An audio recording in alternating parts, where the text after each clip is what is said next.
Hello everyone, today me and Miss Fuentes will tackle about our deeper understandings on privacy on information technology. But first let us know what is the definition of privacy. So what do we exactly mean by privacy? Generally speaking, privacy includes the right to be free from interference and intrusion, to associate freely with whom you want to be able to control, who can see or use information about you. But in information technology, privacy is an essential element for maintaining humanity and social responsibilities in relationships. Data privacy is focused on the use of governance of personal data, things like putting policies in place to ensure that consumers' personal information is being collected, shared, and used in appropriate ways. Security focuses more on protecting data from malicious attacks and the exploitation of stolen data for profit. And now I am going to talk about the value of privacy. Information privacy is the right to determine when and to what extent information about oneself can be communicated to others. Information technology has created a more open society where privacy grows scarcer with the development of each new technological innovation. And there are two receptions with widespread of technology and the impact on privacy and personal information. The first one is all our data is somehow held by IT industry. So how has technology affected our privacy? With more sophisticated surveillance equipment, people can be monitored with or without their knowledge. And the second one is our personal information and privacy is more important than ever. That is according to Hoven 2014. There is nothing more important than keeping your personal information secure so that you can prevent identity theft. This information is the gateway to your financial institutions, medical records, credit score, and other important personal records. And the next one is moral reasons and ethics for protecting personal data. Ethics in cybersecurity is about what decisions are aligned with our values and what is morally acceptable for both the data owner and the organization. Ethical standards should also describe how to implement processes for ensuring ethical decision making. Ethical issues are a daily occurrence in cybersecurity. So there are ethical regulations regarding privacy. First is unauthorized access to private information. It is closely related to authentication, a process that verifies a user's identity when they access a system. We also have incongruities of data and guidelines to be followed when collecting data of an individual. This means that when managing data confidentiality, you have to follow some guidelines. You must ensure that individuals are provided with privacy information regardless of whether you collect the personal data directly from individuals or from a third party. And the next one is data availability, subject to legal rights and ownership. So basically this data subject has the right to object to the processing of his or her personal data. And the last one is data privacy protection.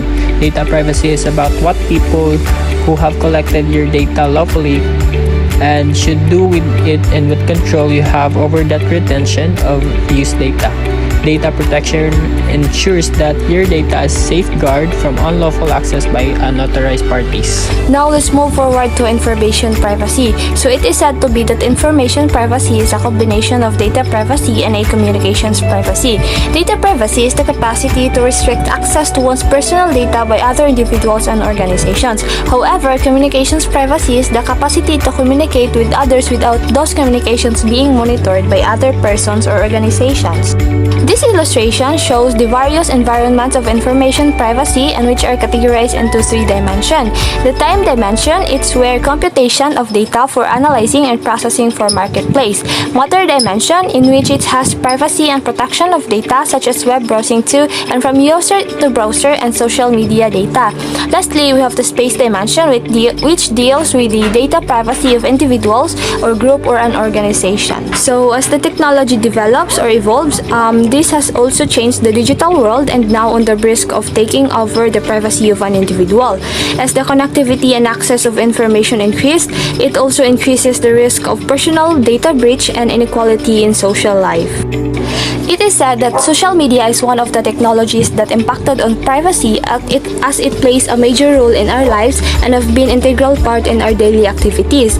This made the privacy on social media has been more important than ever and may have huge impact on our life on either way. Social media has impacted privacy by enabling people to share personal information, which has led to more breaches of privacy. Otherwise, it has impacted privacy by enabling the collection of private data. Example for this is hacking of social media account on Facebook, Twitter, and Instagram.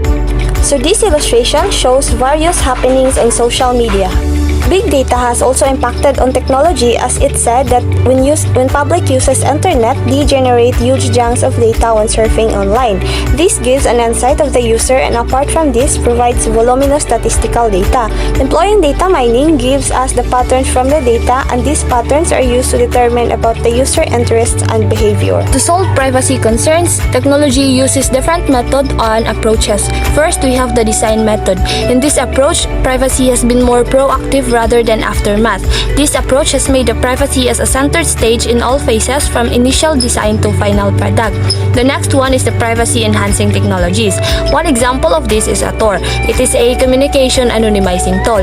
It allows users to browse and share content in the internet through unspecified means, and number of cryptographic techniques are used to provide the privacy and security for the user. Next one, we have the cryptography.